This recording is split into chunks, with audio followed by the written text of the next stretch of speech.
The Adventures of Huckleberry Finn by Mark Twain. Chapter 42.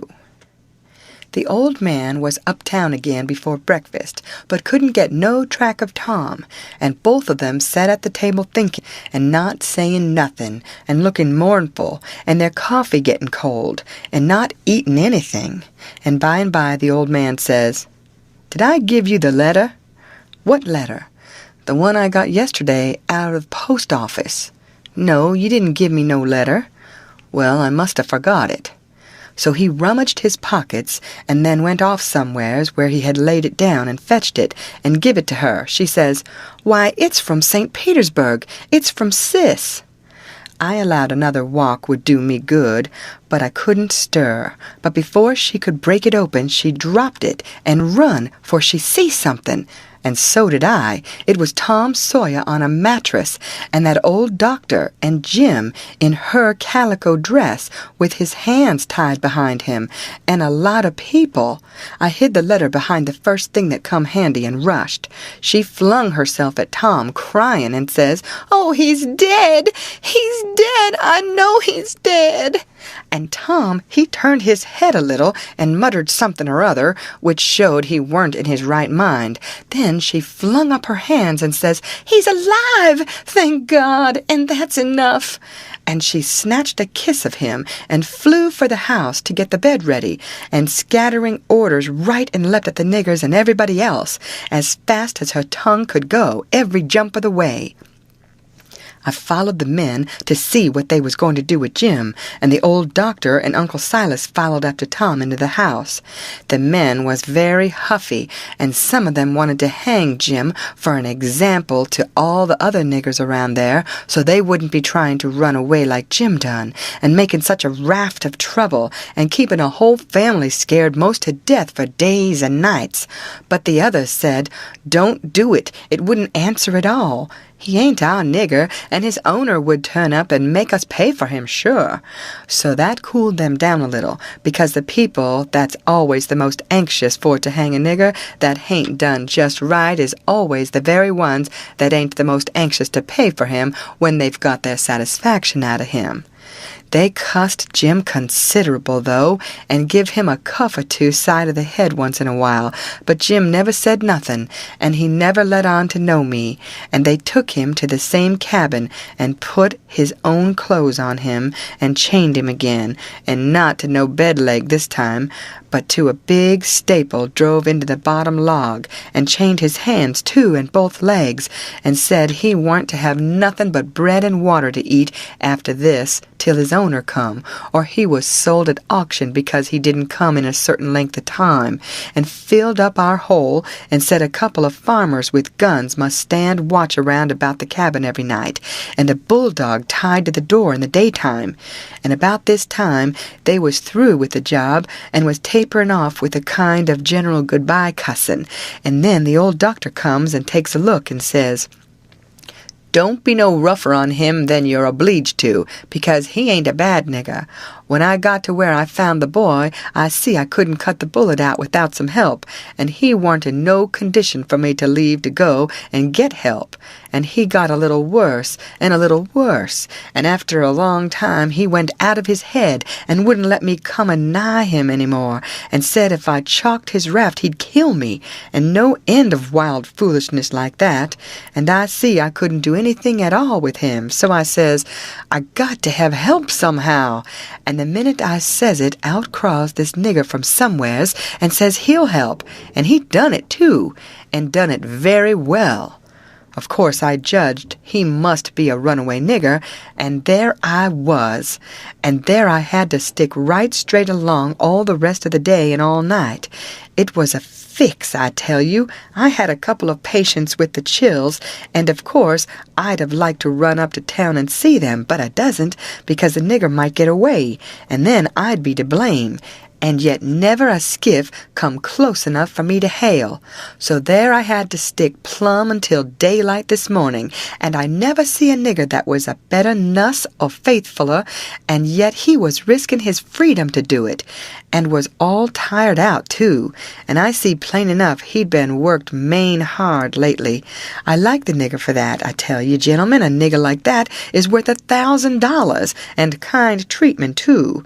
I had everything I needed, and the boy was doing as well there as he would have done at home. Better, maybe, because it was so quiet.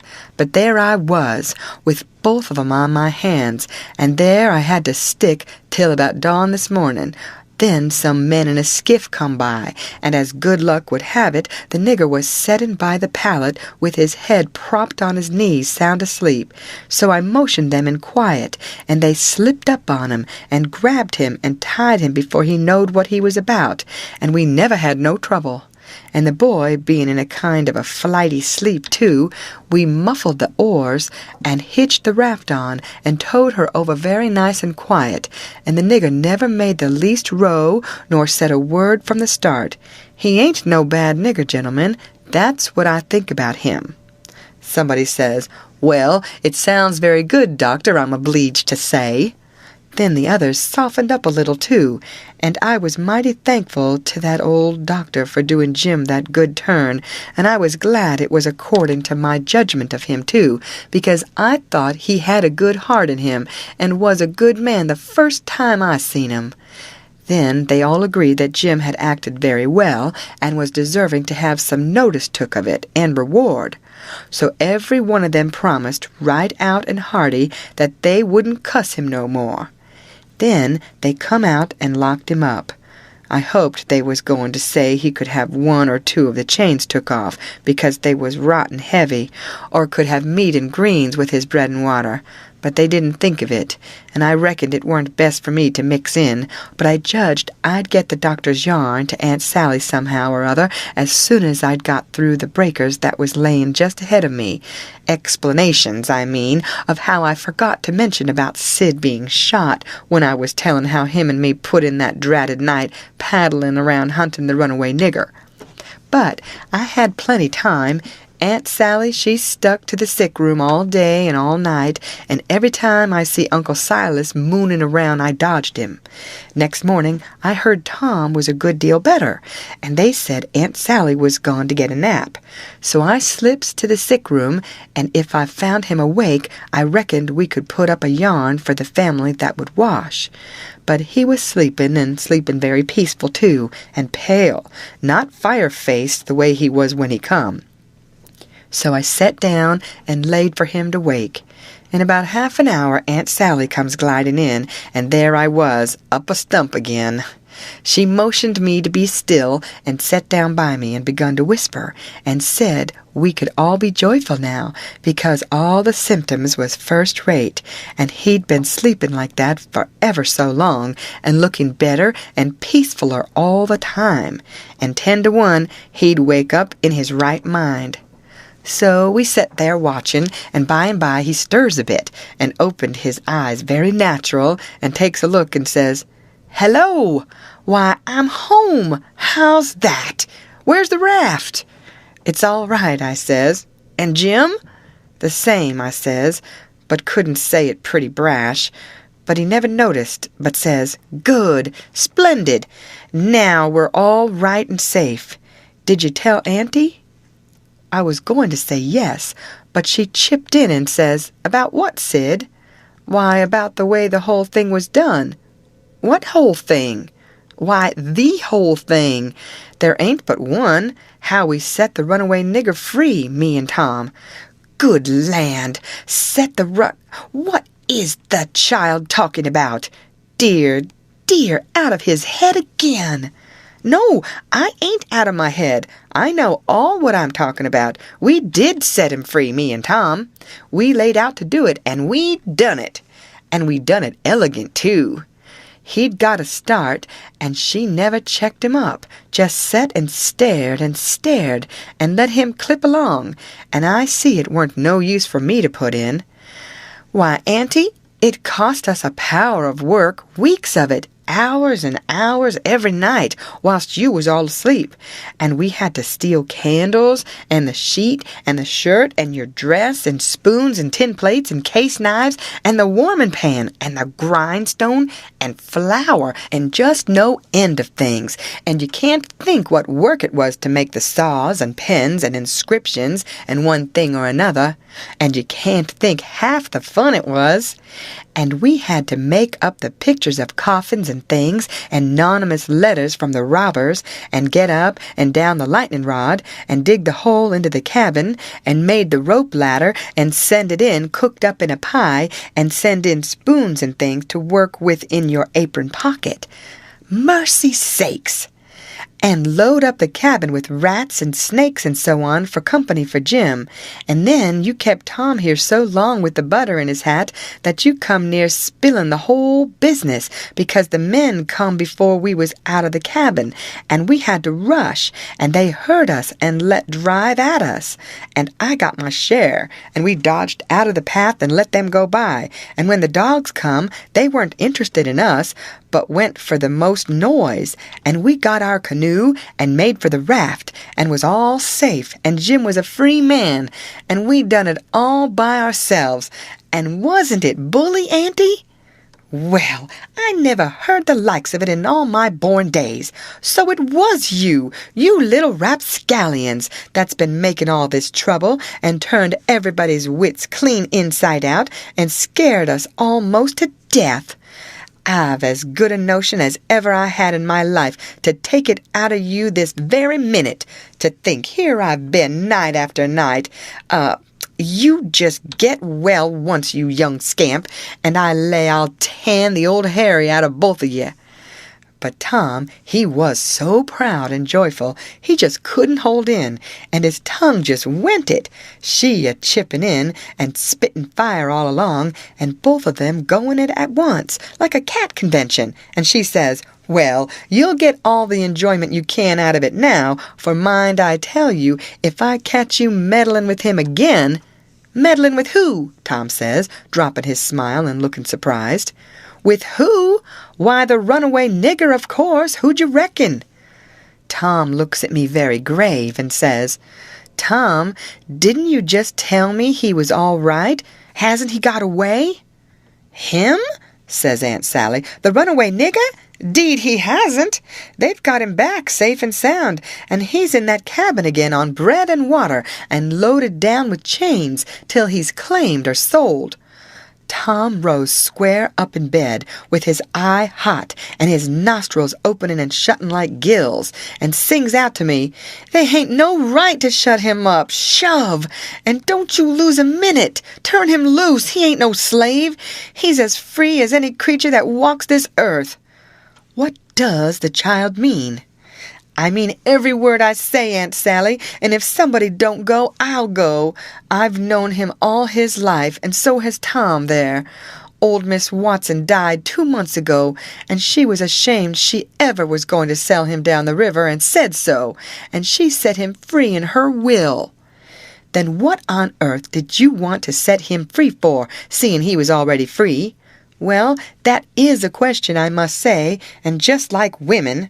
Why, I wanted the adventure of it, and I'd a waded neck deep in blood to—" "Goodness alive! Aunt Polly!" If she weren't standing right there, just inside the door, looking as sweet and contented as an angel half full of pie, I wish I may never. Aunt Sally jumped for her, and most hugged the head off of her, and cried over her, and I found a good enough place for me under the bed, for it was getting pretty sultry for us, seemed to me, and I peeped out, and in a little while Tom's Aunt Polly shook herself loose and stood there looking across at Tom over her spectacles, kind of grinding him into the earth, you know, and then she says, "Yes, you better turn your head away. I would if I was you, Tom." "Oh, dearie me," says Aunt Sally. "Is he changed so? Why, that ain't Tom, it's Sid. Tom's, why, where is Tom? He was here a minute ago." You mean, where's Huck Finn? That's what you mean. I reckon I hain't raised such a scamp as my Tom all these years not to know him when I see him. That would be a pretty howdy-do. Come out from under that bed, Huck Finn. So I done it, but not feeling brash. Aunt Sally, she was one of the mixed-uppest looking persons I ever see, except one, and that was Uncle Silas, when he come in and they told it all to him. It kind of made him drunk, as you may say, and he didn't know nothing at all the rest of the day, and preached a prayer-meeting sermon that night that gave him a rattling reputation, because the oldest man in the world couldn't have understood it. So Tom's Aunt Polly, she told all about who I was and what, and I had to up and tell how I was in such a tight place that when Mrs. Phelps took me for Tom Sawyer, she chipped in and says, "Oh, go on and call me Aunt Sally. I'm used to it now, and 'tain't no need to change." That when Aunt Sally took me for Tom Sawyer, I had to stand it. There weren't no other way, and I knowed he wouldn't mind, because it would be nuts for him, being a mystery, and he'd make an adventure out of it, and be perfectly satisfied. And so it turned out, and he let on to be Sid, and made things as soft as he could for me. And his Aunt Polly, she said Tom was right about old Miss Watson setting Jim free in her will, and so sure enough, Tom Sawyer had gone and took all that trouble and bother to set a free nigger free. And I couldn't ever understand before until that minute and that talk how he could help a body set a nigger free with his bringing up. Well, Aunt Polly, she said that when Aunt Sally wrote to her that Tom and Sid had come all right and safe, she says to herself, "Look at that now! I might have expected it, letting him go off that way without anybody to watch him. So now I got to go and traipse all the way down the river, 1,100 mile, and find out what that creature's up to this time, as long as I couldn't seem to get any answer out of you about it." "Why, I never heard nothing from you," says Aunt Sally. "Well, I wonder why. I wrote you twice to ask you what you could mean by Sid being here." "Well, I never got him, sis." Aunt Polly, she turns around slow and severe and says, "You, Tom." "Well, what?" he says, kind of pettish. "Don't you what me, you impudent thing. Hand out them letters." "What letters?" "Them letters, I be bound. If I have to take a hold of you, they're in the trunk. There, now. And they're just the same as they was when I got them out of the office. I hain't looked into them. I hain't touched them. But I knowed they'd make trouble, and I thought if you weren't no hurry, I'd—" "Well, you do need skinning there, ain't no mistake about it. And I wrote another one to tell you I was coming, and I suppose he— No, it come yesterday. I hain't read it yet. But it's all right. I've got that one." I wanted to offer to bet $2 she hadn't, but I reckoned maybe it was just as safe to not to. So I never said nothing. End of chapter.